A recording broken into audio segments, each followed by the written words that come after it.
Just how genuine are those people you see on the street asking for a handout? Day after day, we watched this sad, pathetic woman hobbling on crutches and shaking her cup for donations. And boy, did her cup runneth over. Yeah, here you go, okay? Her territory was the Avenue of Avenues, Fifth Avenue, where stores like Gucci, Prada, and Tiffany's attract wealthy and apparently generous shoppers. One after another, we saw them dropping cash into her cup. On busy days, she averaged an amazing 50 donations an hour. She certainly looks like a sad and desperate lady, but we were a little suspicious, so we followed her.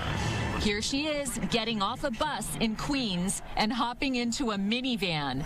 But it's a totally different looking woman that emerges when the van pulls over.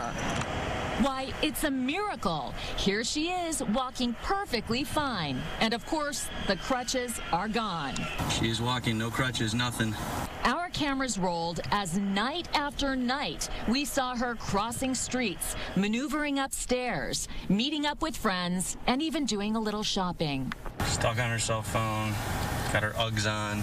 So how does she do it?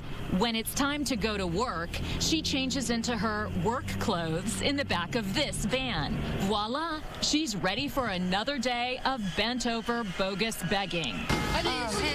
Later that morning, she told our producer, wearing a hidden camera, she hurt her back in a car accident. What happened? Accident? I decided it was time to ask her a few questions. We've been watching you the last few days, and you don't really need those crutches, do you? We saw you this morning walking perfectly fine. But like any good actor, she never broke character. Look, the jig is up. Why don't you just walk normally like you did this morning?